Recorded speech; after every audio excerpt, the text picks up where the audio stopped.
So I'm Ita O'Brien, I'm an intimacy coordinator and I'm here in Australia invited by the Equity Foundation to share best practice when working with intimacy across Australia and New Zealand.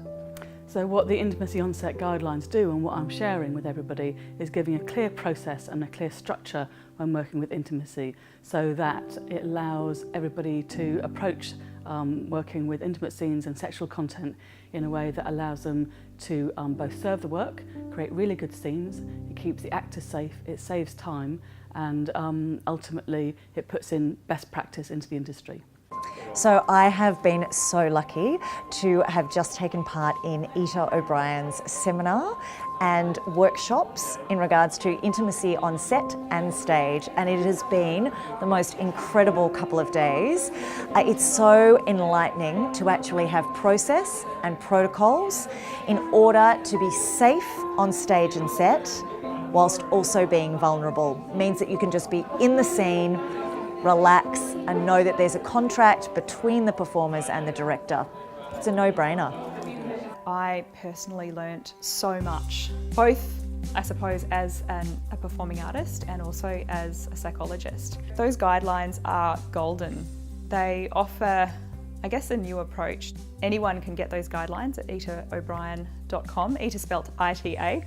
So the guidelines have been developed. I started developing this work in 2014 and I've gradually been pulling together best practice, which includes working with a lady called Vanessa Ewan who wrote a chapter, or her inspiration was using the stage combat as a structures to sculpt intimate scenes.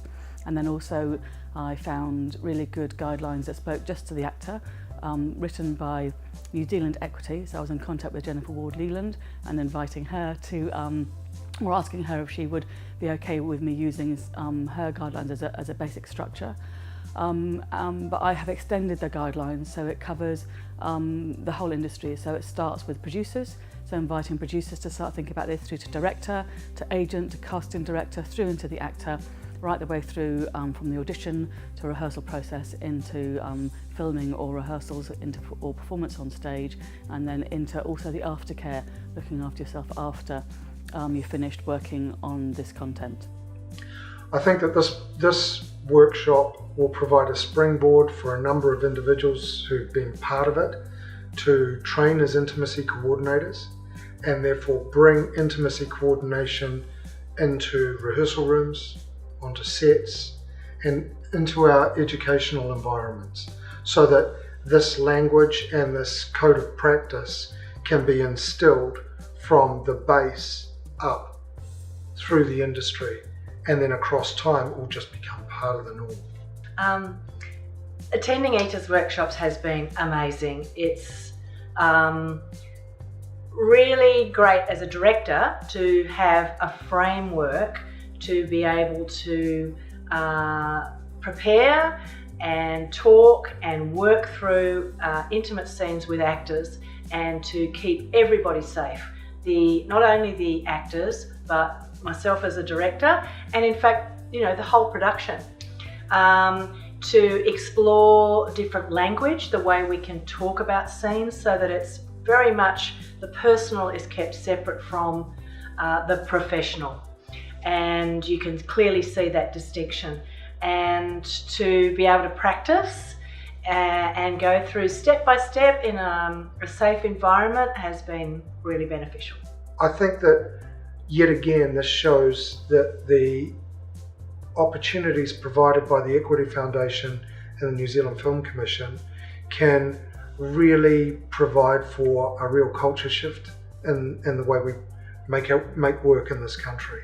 And for that alone, it's so worthwhile, and thanks. The first thing that's different that I'm inviting the industry to do is to approach a subject matter right from the get-go, right from the audition, for the director to consider what content they want. They can have that open and clear conversation with the actor. So that's in a way the first step, and then because so often in the past people felt either embarrassed about talking about the subject matter or have just left it, and then they get to the thing of just saying like, well, now you two just go away and work it out for yourself. And what happens there It's no longer really in the realms of being professional. It goes into that personal body. You know, when two people go away by themselves, it's very hard to really make sure that they're honouring the character, honouring the beats of the scene, and honouring the emotional content. And these guidelines give a structure for that. So along with your director, once you've discussed the scene, discussed the character's storyline, discussed why the scene's there, what the beats of the scene are, then you agree touch. Really important step. You just have a pause and go, right, we know basically what the shape of the scene is going to be. Let's agree. Are you all right to put my hand on your face? Are you all right to put my hand on the side of your breast? Are you all right to put my hand on your buttocks? And it gives an opportunity for the actor to say yes to where they're happy, to say no to where they're uncomfortable in being touched, and also I say your maybe is a no.